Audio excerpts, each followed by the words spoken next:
Hello everybody, it's Inspector Bob.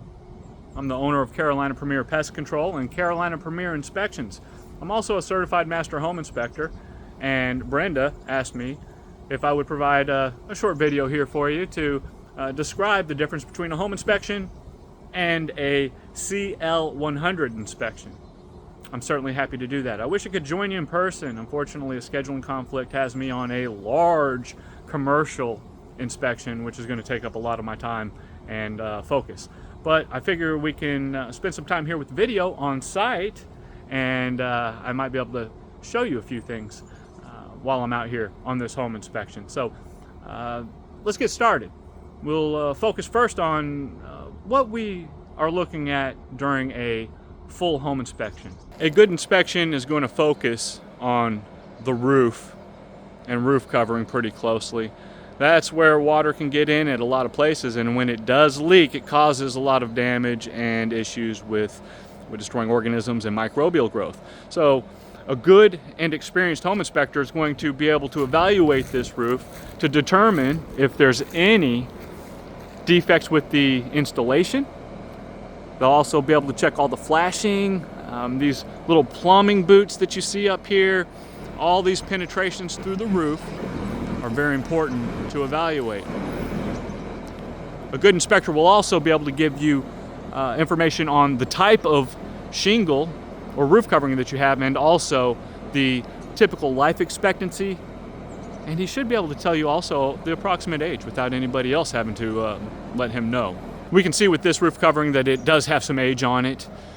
We're going to be making a recommendation to the homeowner that the roof is nearing the end of its expected service life and is going to need to be replaced soon, so that they can either budget for that or ask the seller to provide them with some compensation towards that, or maybe even install a new roof. You never know.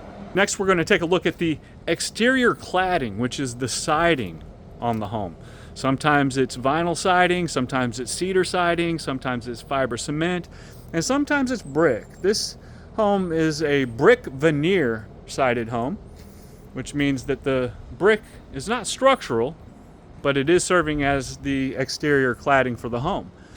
We look for things like damage, and we also look for cracks in the bricks like this, the maintenance issue that needs to be addressed before it gets worse.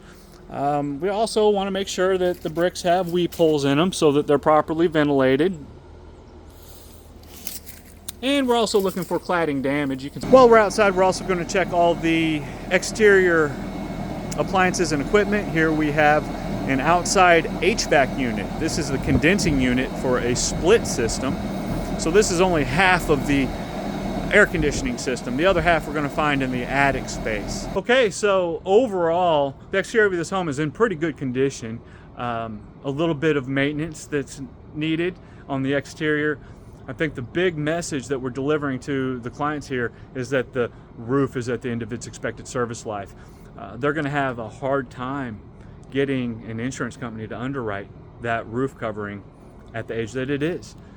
This is why it's important to have a home inspection, because it can save you thousands and thousands of dollars. It will save you thousands and thousands of dollars, I promise you.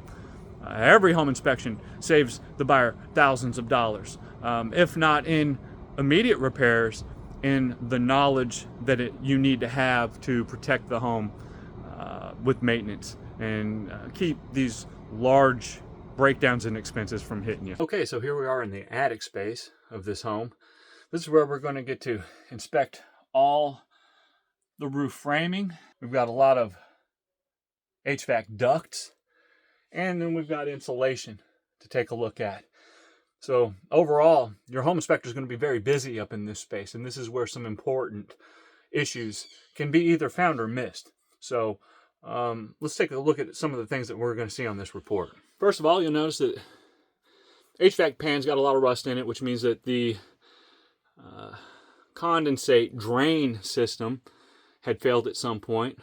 We're going to make a recommendation to get this looked at and make sure that it doesn't continue. Ducts are original ductworks for the home, so they're getting up there in age. Going to need some maintenance for sure to seal up some openings that are starting to form. Overall, pretty pleased with the insulation in this home. They've got multiple layers of insulation. So very well insulated home. Now the thing that worries me is when we come over this way, I saw a repaired plumbing boot when we were inspecting the roof, and there's a bucket near a plumbing boot. That's never a good sign. You can see the staining there, indicating that there was an active leak. It's not currently wet, but we can't trust that. We're gonna have a roofer come out and take a look, make sure it was repaired properly. So overall, this is a pretty good attic space here. The framing is exceptional, which is the most important to me. It's got great bones.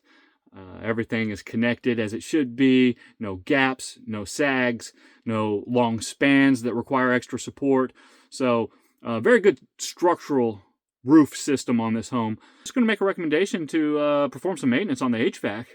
Make sure that it's running as efficiently as possible for as long as it can. This is a unit that's getting up there in age. We're looking at about a 10-year-old unit. These units are typically good for between 12 to 15 years. So we're going to also inform our client that their unit is approaching the end of its expected service life and to budget accordingly for a replacement. Okay, so this is that area right below the HVAC unit. You can tell that there had been some water overflow. Okay, so we made it inside the home now.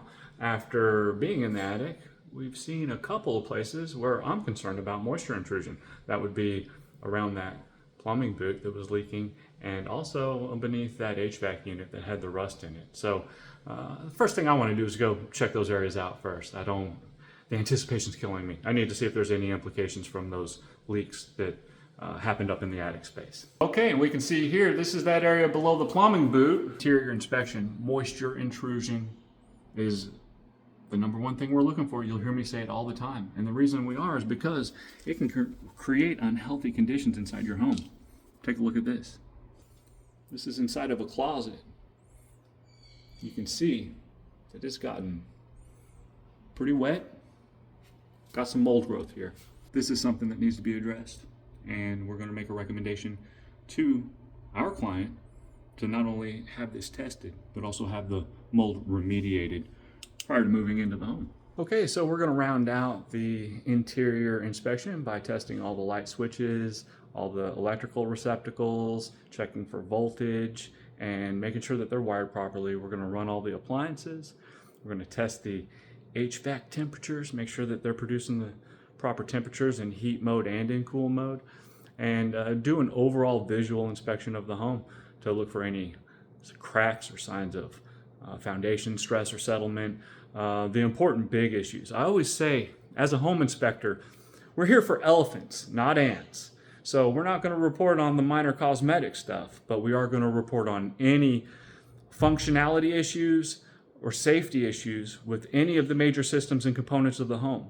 Your home inspection consists of inspecting the roof covering, the structure, the electrical system, the HVAC system, the plumbing system, and the grounds around the outside of the home, which include the lot for slope and drainage, make sure you're not holding water, and also any dead trees that are on the property that could potentially cause damage to the property or injure somebody.